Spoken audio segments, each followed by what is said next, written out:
Hey, guess what? The producer of dope shows like Critical Role's Vox Machina, Big Mouth, Midnight Gospel, he does mushrooms, and he's here creating some dope projects with us at ProjectCity. Me and my friends, directors, producers, we want to make some dope stuff, dope TV shows, dope films, but the problem is, these major studios, they're too scared to do that. They want to make these kids shows. So we created ProjectCity, where you can help create content that you want to flip and see. It's great, you can totally suck at art, but still you want to be a part of the creative process, right? You buy a fraction of the property, and you make money when the project blows up and makes a bunch of money. Real simple. Without further ado, let's just get into the projects and show you what we've been working on. Scrape off all the skin and the meat and the organs and go down to the bone, maybe the bone marrow. It will have that aspect of a story. The simple question, what happens next? It's called Leafland. It has no characters. It has no plot.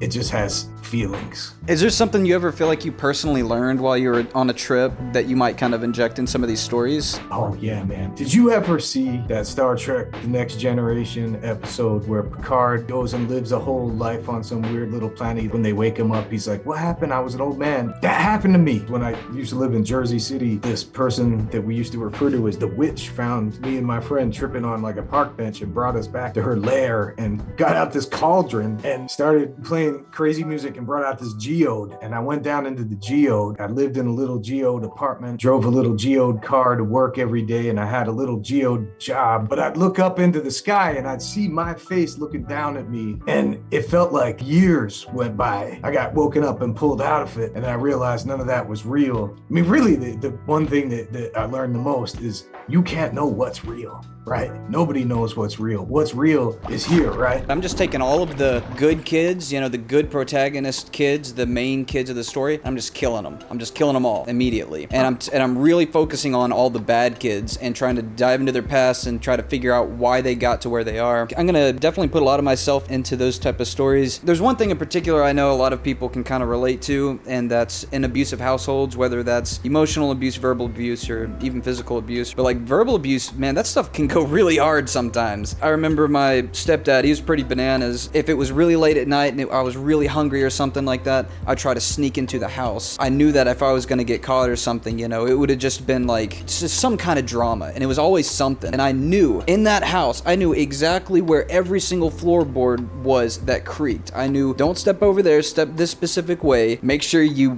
crack your knuckles or because I got cracky knees, all right? I got my grandma's knees, and you gotta crack those knees before you go in the house. Really meticulous about how I was trying to not be seen and trying to not be noticed. What I realized later in life is that really transfers to everything. Like me going to high school, going into jobs and stuff, I was really, really focused on not being seen and not being noticed. And how am I going to keep my head down in a certain way? What does that do to somebody in relationships then afterwards, of really wanting to stay quiet and not speak your mind? I want characters to go through things like that I know a lot of kids can relate to in some way or another. Brave War, the main character, he doesn't want to go home because he's gonna see his brother leave. That sense of abandonment, that shit hurts, man. Like, I remember losing my mom and like thinking about how when I was gonna come home, like how I wasn't gonna go and be able to go in the room and say hi to her anymore. Like, that shit really resonated with me in a different way. I felt that I needed to tell that story because I know I'm not the only one with abandonment issues.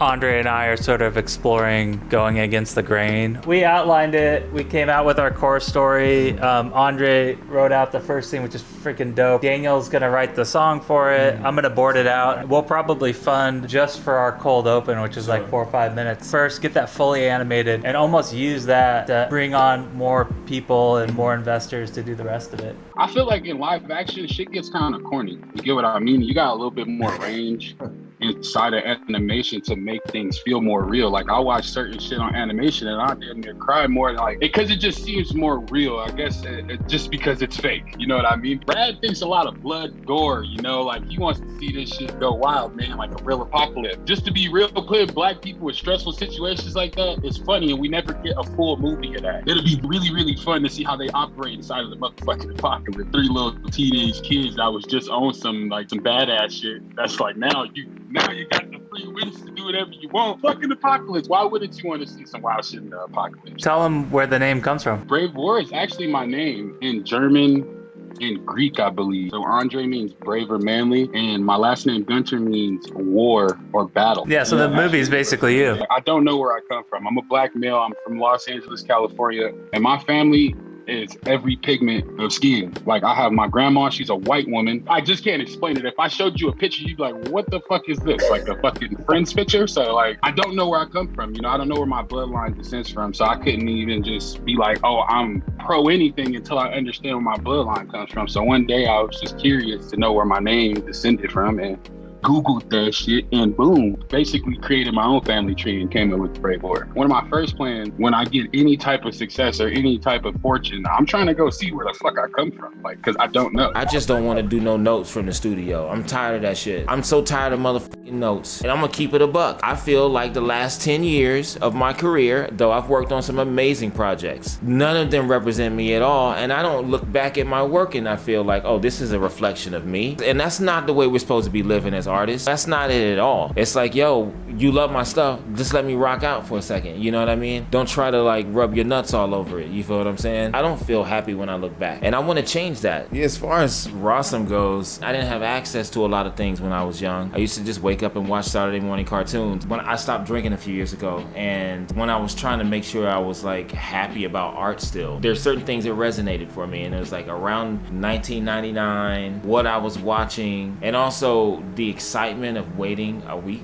That was the one thing that kept me drawing. The moment I started creating, I reignited something. That level of inspiration for me, I can't even tell you how it kept me out of trouble. It kept me inside. It kept my head on straight because I was so just obsessed with creating these characters in these worlds and exploring them. I've got a teaser that's already written. Get the taste out there, you know what I mean? So people can have some flavor. Then just moving full forward into design, moving full steam into that, and then ready to jump into my first animatic. I try to be as relatable as I possibly can. Relatability to me is comfortability. And so my characters, they exist as just emotional beings that live within a world. They're not heroes, they're not villains, they're just characters that exist. Some of them don't even realize they're in that world. We're just sort of spectators watching them. That's what Juana is. She's just a character sort of born into this world who will go on these adventures not realizing that we're watching her. Is it like a fantasy world? It's not like the real world where, like Harry Potter, where witches happen to be in the real. It's a total fantasy world. Yeah, it's a total fantastical world that she lives in, that. But she doesn't know that. She's like an intelligence that was artificially created by us, but she has no idea that that's what she is until later on. That's awesome. Are you gonna break the fourth wall, you think? Yeah, later on. In the beginning, it just seems like it's a very,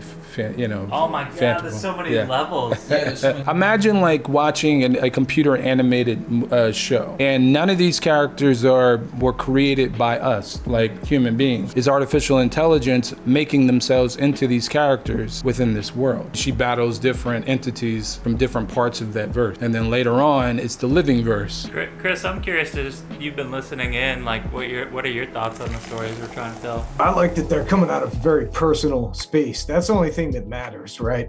It's like, to Chase's point about getting notes, it's like, I'm very familiar with that experience, Chase, of being hired. The things that they see coming out of your hand is why they hire you. They're like, hey, this thing that I want, push that through your brain and out of your hand, not the thing that's coming out of your own brain. I'm just hiring you for your hand. And I think things like Karan, you just talking about like your curiosity, following that path of like, you thought you knew what they were teaching you, but then at some point there's this thing that's beyond the thing that you know, and the curiosity, and that's what this character is based on. Is cool because that comes out of your personal experience. The one I'm doing is much more out of frustration. It's much more reaction. It feels like you're reaching for something that would be therapeutic for you, Probably. In turn it's therapeutic for other people, right? If you create this experience that's non-narrative, that's a walkthrough, that's like for stoners, that's potentially psychedelic or just a bizarre thing, it's going to get people out of their head thinking and feeling different, and then what value does that have? That sort of trip might actually be more valuable to people than a lot of other kinds of narrative experiences. It's sort of the instinct, and so I think that's dope. And I think what everybody's talking about in this is feeling and emotion, because plot doesn't matter if you don't care about what the characters are feeling. If it doesn't make you feel something, I think it's largely unsuccessful. If it's entertainment, you want to be able to feel. And I feel like there's a lot of emotion and feeling and heart in all these projects. Who do you want to work with? If you could pick any like top main actor or music producer or something like that. I'm Chris P. I'm happy to be here. Andy Kaufman. because I choose to believe that he faked his own death. And if I can't get him, maybe like Matt Berry, Sam Richardson, one of these guys who could really bring the weirdo I shit. think it'd be cool to work with Willa Smith or Zoe Kravitz for our main character, because someone who can act but also sing would be kind of perfect. Something about Keith David has always resonated with me. I want to work with Jennifer Lewis. She's been everybody's black mom and everything. As far as the music, producers that use cinematic samples, like Rock Marciano. I'm open to work with anybody that's trying to make something cool, honestly, if they fit. So many people on Broadway that no one really knows that have great voices. Like, man, you guys are great. I would like to work with some of you guys and inject you into my story. I feel like I need to write a movie with Kenya Barris about LA, like the real LA. Because there's so many aspects of how LA is portrayed. Like you go into different places in LA and you're literally walking to a new world. There's a lot of like big YouTubers that I know would be really interested in a lot of this stuff that I'm personally into their work as well. I know Felix PewDiePie, he digs animation and stuff like that. I would really like to get him to voice act on something or kind of give some input. What's good? This is Project City. We're gonna meet up every week, chop it up about our projects. Each week we'll be discussing a new one, so stay tuned. All right, so let's fade out on a laugh where we all just kind of look at each other and start laughing. It's natural because I'm really laughing.